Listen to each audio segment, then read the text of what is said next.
Hello, my name is Ray Holloman, and welcome to Are Your Plans and Exercises Thinking About Equity and Inclusion? I think this is a really important topic that we really, as continuity professionals, really need to start thinking about. Are we being equitable and inclusive when we're thinking about how our plans are, how we're doing our exercises, who's at the table when we are designing these things? And so I just want to kind of walk through a little bit just to give some people some ideas and tips about maybe thinking about how you can bring some more equity and inclusion to these exercises that we do year in, year out. And maybe you've been doing them the same way for the last few years. And so just to give some like maybe some tips, things that can maybe help you out as you're planning your next exercises. And so today we're going to kind of go through the content of starting with what does equity inclusion actually mean? Then we'll move into what are some things you can do for your plans? What are some things you can do for your exercises? And then following up with some next steps that may be beneficial for you, your organization, as you start thinking about how can we make these our plans, our exercises, things that we run really more inclusive for everyone who is involved.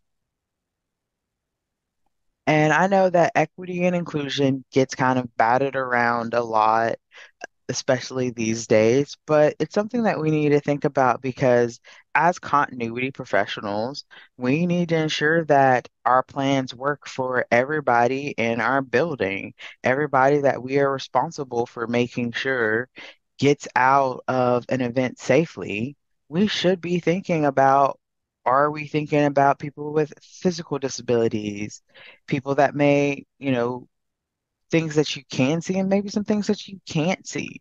And so really starting to think about how do we ensure that as planners, we're thinking about those too. Because yes, it's great if we have something that works for the majority of people, but we're thinking about all people and we don't want anyone to be left behind when we do an exercise or an event. Or because if we exercise that way, when an event happens, they're more likely to perform the way they have been exercised. And so, if you've been to any of my presentations before, you really like to know that I really like to start with definitions.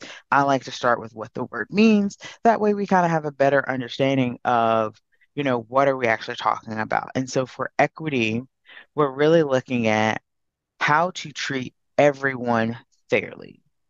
So, there are all these different things, but really, we're trying to think about how do we treat each one fairly. So with equity, we're trying to think about maybe there's some structural factors that benefit other groups over others, that harm certain groups, but sometimes equity means an unequal response. And so there may be more that you have to do for one type than you have to do for another, but it's that's all in the realm of being equitable. And so that can vary based upon your organization, your type of building, your functions, things like that. But really it's about making sure that everybody walks out of a building safely, everybody knows their role, everybody can feel like in the organization can feel like they can respond and be a part of these exercises, that they can make sure that they can understand the plans. Because we've got to think about how do we maybe take down some of those structural factors to make sure that we are benefiting everybody that is in our workspace, that's in our domain. And so from there, we talk about equity, then we move into inclusion, which is really, to me, and this is a great definition, authentically, and I mean that means authentically bringing in people that you traditionally exclude from, you know, activities, process, decision policies in a way that shares that power. So as continuity professionals, we make a lot of decisions, we do a lot of tabletops, we may consult with some teams over others, but are there ways that we can do this better? Maybe that's talking to people that would be directly impacted by a plan, by an exercise, by the things that we want to implement. Are there things that maybe because we don't have that life experience that we could really see as really needing to share that power with?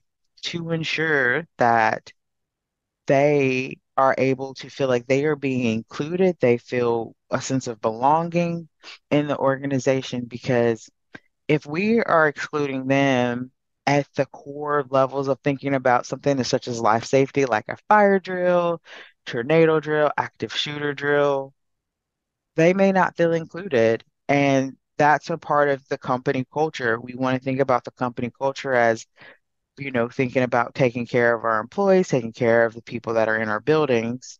But we have to think about how are we making sure that we're taking care of everybody that's in our building? What are our plans for people with physical disabilities?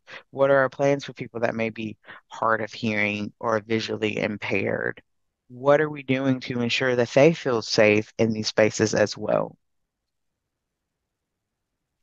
I really like this slide because I think it really kind of shows, you know, when we look at diversity, we're looking at our differences. Then once we move into equity, we're looking at how are we ensure that they have access, opportunities, and the support to do what they need to do. And so in our realms, that's, how are we making sure that they have access to participate in our exercises in the way that is supportive to them. And then we move over into inclusion. That's really meaning they're we want them to speak up and tell us what's working and what's not working for them. How can we engage with them better? And how can we truly ensure that we are getting these acceptance from people that are impacted and also everybody else that will need to participate, because we don't do any of these exercises in isolation. We do all of this stuff, in conjunction with others. So how do we ensure that we can do all of these things with acceptance from everyone that is involved? And so that's where I really wanted to start talking about this, because I was seeing places where maybe our plans, maybe my exercises weren't as equitable or inclusive as they could have been.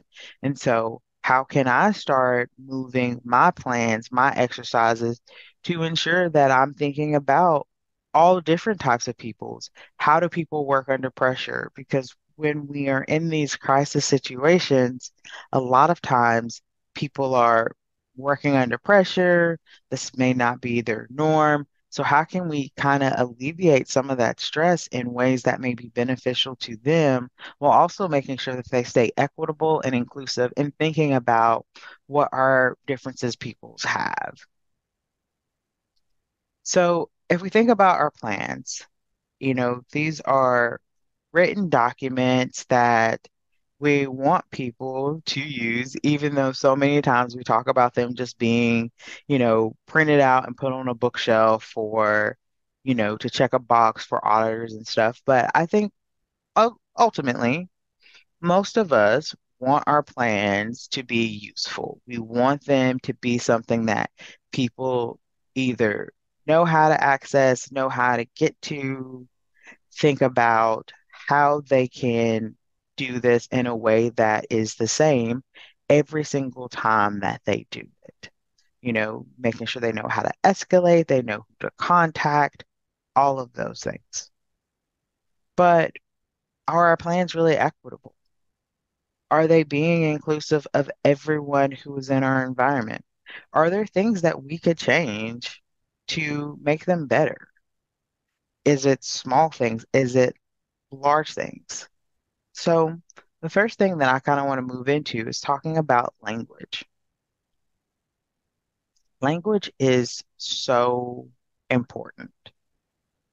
I know here, as somebody who is in the United States, a lot of times we think about our documents, just everything's always in English. A lot of our companies are based here in the United States, everything's in English. What about if you have people that are working in Mexico, India, Russia, Ukraine, all of these other countries that their primary language is not English? Thinking about people in Germany, They may speak English. They may be able to, they also can probably read English, but it may not be their first, second, or even third language.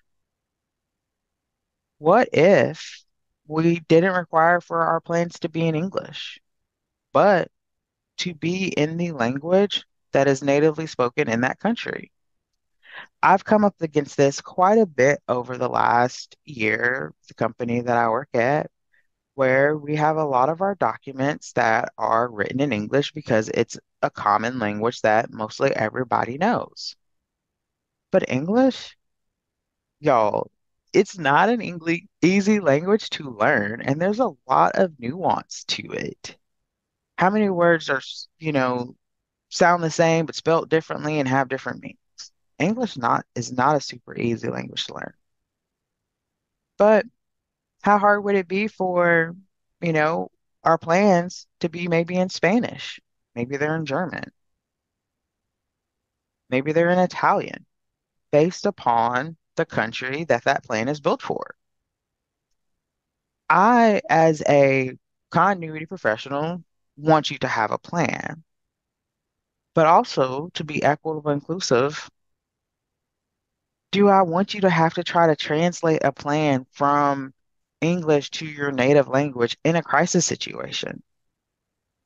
Or would it be easier if it was just in your native language and you could just pick it up, not have to spend that time translating and run with it? Those are things that we can start thinking about. How can we translate these plans? Is that where we partner with a company to make sure that what we have in English is the same that we have in Spanish or Hindi or Mandarin? But that's where we really start getting to fostering a uniform company culture where we are saying that we appreciate the languages that you bring here. So we aren't going to, in a crisis situation, make you try to translate all of this information back into your native language so that you can understand it, do it, and perform. I just want you to be able to perform. Because that allows for us to really start treating all of our employees the same way. For people that are English speakers and grew up speaking English, it's easy for us to just pick up a plan that's in English and go and run with it. So that's not the same for employees that maybe speak another language or a couple other languages. So why wouldn't we want them to just be able to pick up a plan and be able to run with it? Also, there may be laws that are in place that require for those plans to be in, a different language than English. So just trying to be looking at it from a regulatory side, thinking about how do we ensure that we are staying above, being in, the correct regulations with the law in these different countries.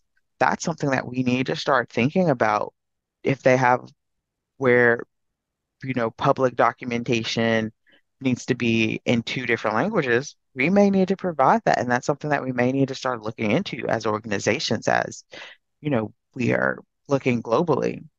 Also, this allows us to increase employee productivity because they aren't spending that time trying to make sure they translated something correctly.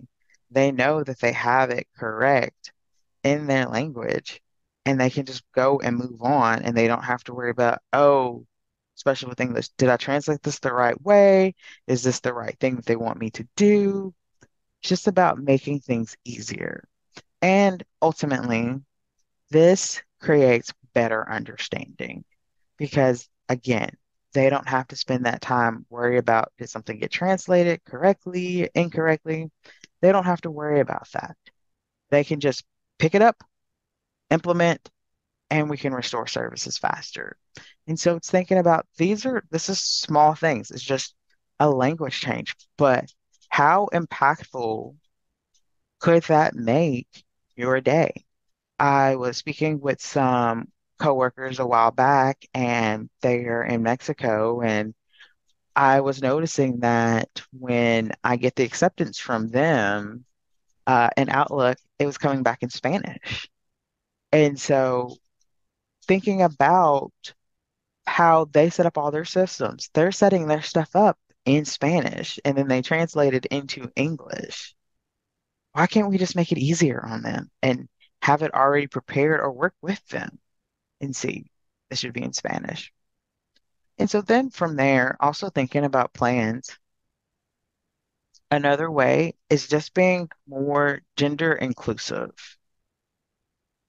Don't want to get into all the politics of it all, but we can use terms to be more gender equitable instead of, you know, saying things like everyone, everybody, folks, resources, individual people, persons, versus using gender specific things like man or woman, uh, just thinking about those types of things because that will allow for people to feel feel visible in those plans if they are anywhere outside of the gender binary that has been established.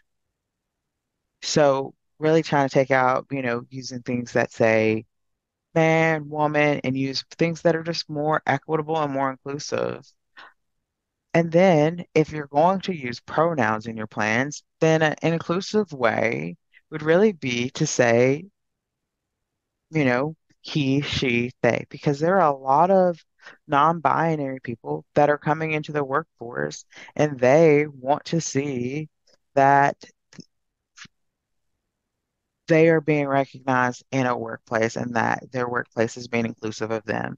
And I know a lot of our workplaces are working towards being inclusive and equitable. And so, you know, traditional, we just put he, she. And so then maybe just add they. And so everywhere that you have he, she in a plan, you would just write he, she, they are responsible for the recovery of this task.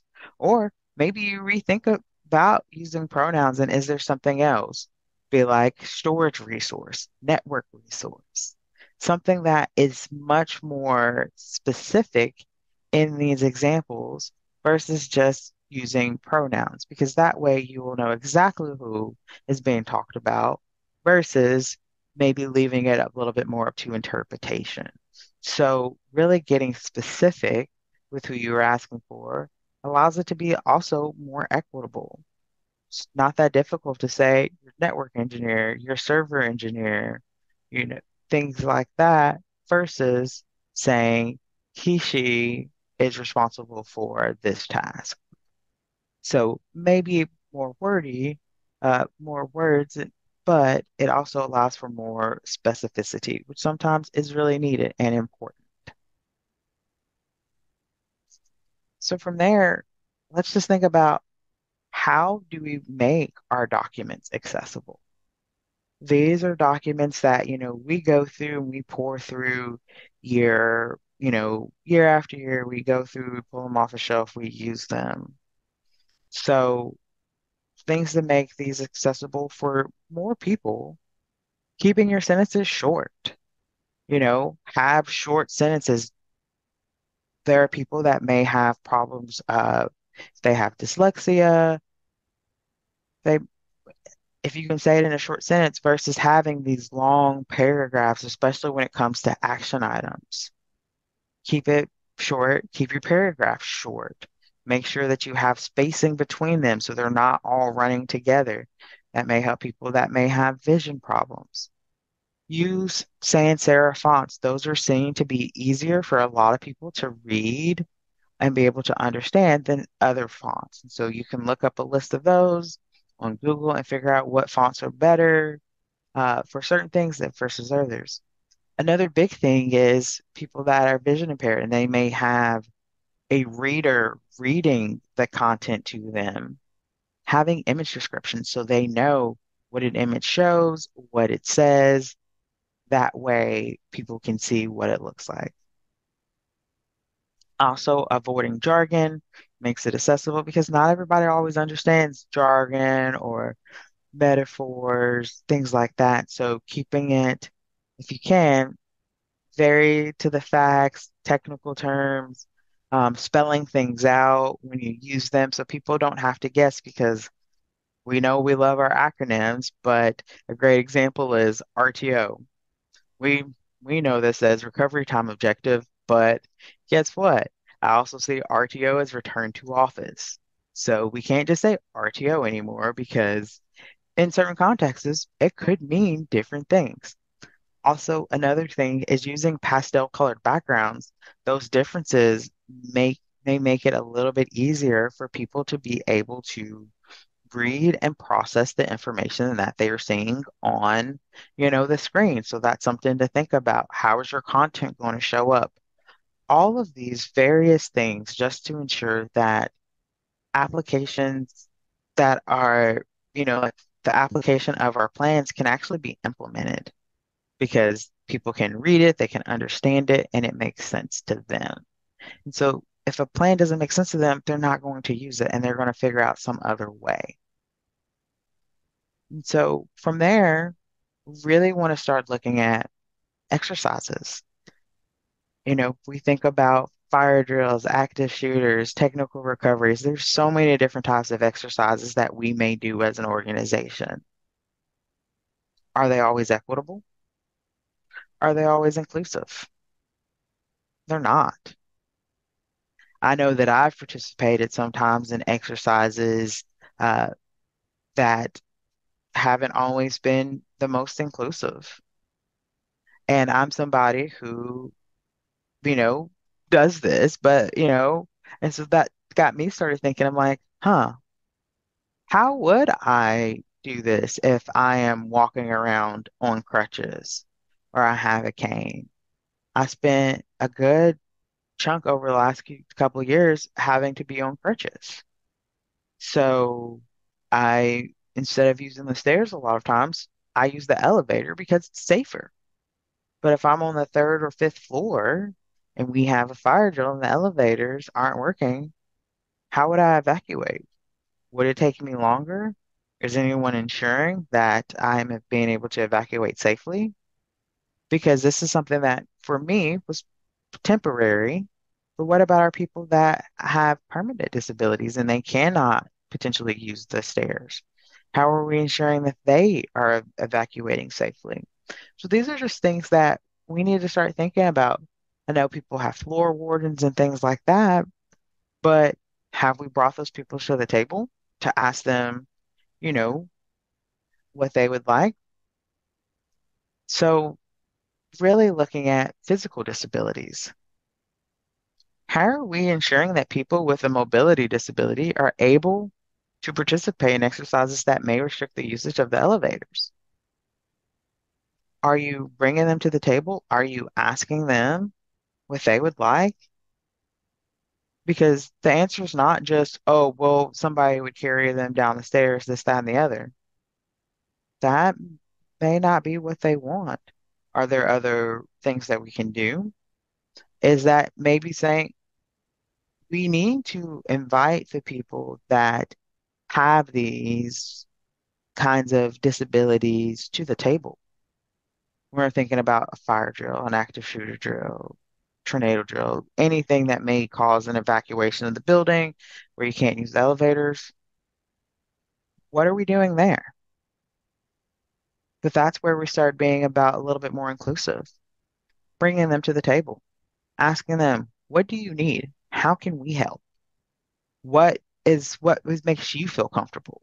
Because they're our employees and they have a right to their own body autonomy and what makes sense for them. Because what may make sense for one person may not make sense for the next. Because we want to ensure accessibility. I think that is something that is very important. So that may be working with your HR to ensure people that have disabilities have a voice in that planning. We don't want to just think that we know best, especially if we aren't a person that has a disability that is comparative to theirs. So, how do we ensure that we are hearing their voice? Because we also don't want to say, oh, an exercise, well, Molly may be in a wheelchair, and so we're like, oh, well, you don't have to evacuate during our exercise. You can just keep working because it's too cumbersome. Well, what happens when you actually need to evacuate and Molly's in a wheelchair and nobody knows what to do? We have to practice how we would actually perform. Even if it's cumbersome, even if it's clunky, we need to do it because that's how we're going to get better. So that's really about removing that barrier so they can participate and we can learn from. And that's also, collecting data that is inclusive of people with disabilities. So that may be working with your HR to figure out, okay, in what buildings do we have people that have different levels of disabilities that we may need to be considerate of so we can ensure that they are able to be evacuated safely and accounted for, and we can think through what makes sense. And so that's where always partnering with other people makes sense for us. And then it's just improving accessibility for persons with just disabilities overall. So, how are we ensuring that our buildings as organizations are accessible for people with disabilities? I think back to a company I used to work for. We had a building remodel, and the doors to the building were uh, there was no handicap access on those doors. So like you couldn't just press a button to open them. And these were heavy doors. And so just ensuring those kind of barriers are removed. I was having to go into this building and I was trying to figure out how do I get the door open while I'm on crutches, and be able to get through and also badge into this building. It was complicated. And, I'm temporarily on these crutches, so yeah, it's frustrating. But what about people that have other types of disabilities? How are we ensuring that these things are accessible for them? We've constantly have to be thinking around what does accessibility look like for people with disabilities, whether they are temporarily or permanent. Now, a fun thing that I like to talk about is neurodivergent friendly command centers. I think we have all been in hectic, fast-paced command centers where conversations are going back and forth, people are jumping in, out, helping, there's constant all of this. Now, that may be great for some people, but for someone like me who is on the neurodivergent spectrum, it is chaos. And so it actually makes me perform worse trying to be in this overactive environment where I cannot control my surroundings when I'm just trying to focus and get work done.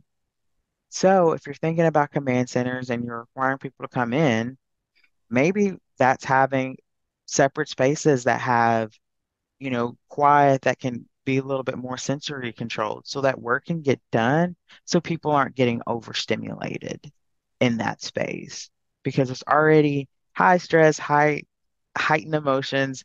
How can we ensure that we have quiet spaces for people?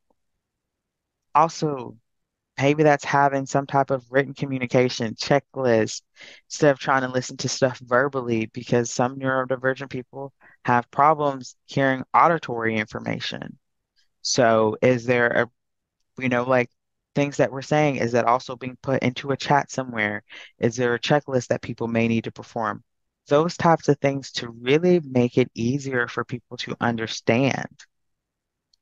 Also, setting a cadence early and being consistent with that cadence of when you're going to have check-ins, when updates will be released, because that will this help neurodivergent people have understand, okay, at 8:15, I need to put in my check-in.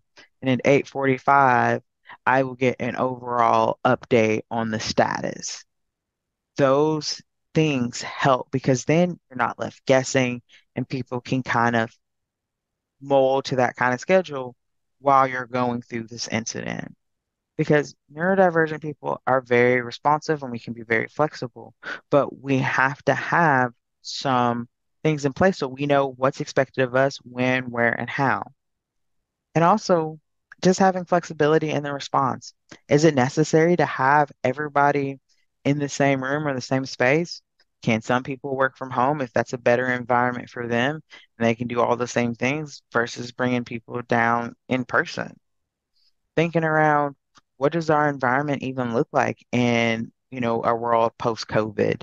Does it make sense to have everybody in a command center anymore? I know that there's, internet and other types of limitations, but we can work around those things. So having some types of flexibility in the response of an organization really becomes helpful. And so really want to look at, to kind of wrap up, what are the next steps? We've kind of talked about plans and exercises, things that we can do to make them more equitable, inclusive to our employees overall. I think that's the important piece is moving forward in a way to, as our world becomes more diverse, how are we ensuring that our plans, our exercises, the work that we do as continuity professionals, ensuring that people can respond quickly? We are kind of that, a point where we can probably make a lot of change. We can have some influence on, ensuring that people feel comfortable and they feel safe in these types of events. We have 66 million people that speak a language other than English at home in the US, whether that's a language they've learned, if that's a language that's native to them, that is significant. And this is just in the US. Let's think about companies that are global and people that are speaking other languages. English is not the dominant language we assume it to be. So why wouldn't we try to translate stuff into more languages?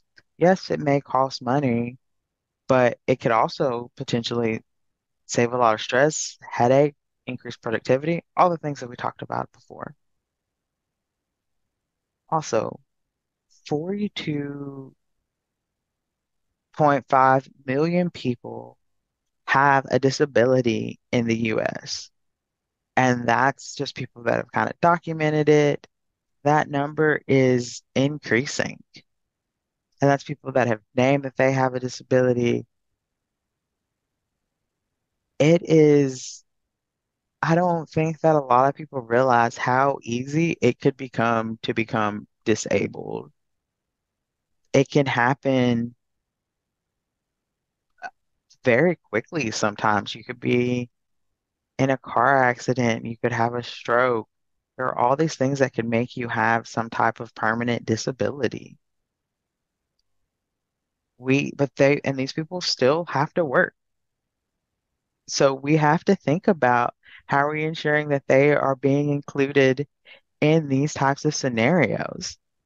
So I want to kind of give you a place to get started. So really start with reviewing your current plan and exercise structures.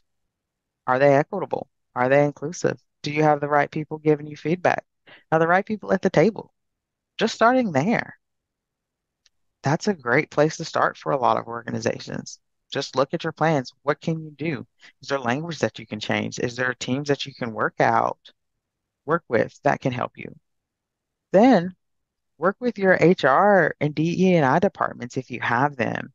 You may have employee resource groups that are willing to help out to lean in and help create some of this and figuring out the numbers and the stats and what that looks like to ensure that you're having a more inclusive response.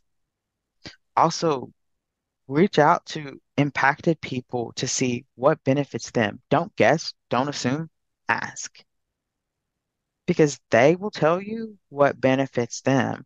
And then that gives you somewhere some starting points and you can start making incremental changes. None of this is going to change overnight. We are all constantly learning and evolving, and this will evolve with your organization as, language changes, as the needs change for these communities, you're going to have to be responsive and reflexive into it as well. So understanding that this will continue to evolve. I thought this was a really good uh, statistic. By 2050, the number of people living with a disability is expected to double. And these are going to be people that are in the workplace. They are going to be our coworkers, our colleagues, our bosses, our direct reports. We're going to have to understand, how do we work with people of all types, whether it's disability, whether it's language, all of the things that make us unique and different. We have to know that we can all work together with each other. So 2050 is not that long away. So we've got to start working on it now. So to really wrap up, equity inclusion, it allows for people to bring their absolute best selves and their top game to work. That's the end. So if we as continuity professionals, we're thinking about people trying to respond, get processes back up, applications back up, keeping the company going. We want them to be at their absolute best self to do that work, to ensure that the company can continue their operations while it's under that pressure. So if there are places where we can remove pressure points for them, like having to translate a document, why wouldn't we do that? It's really thinking through, how can we start taking some of that pressure off of them and making it easier to facilitate some of these things, our plans, our exercises, events that happen. Because that's ultimately what we want, is to reduce our downtime so our companies aren't in the news and they survive to see another day. So that's all that I have. Thank you all so much for listening to this. If you have any questions, feel free to reach out to me. You can email me. My email's on the screen, right at hollomansolutions.com. You connect with me on LinkedIn. I love to chat about these types of things, about how do we make things more equitable and inclusive for everyone. So please feel free to reach out, and hopefully we'll talk soon.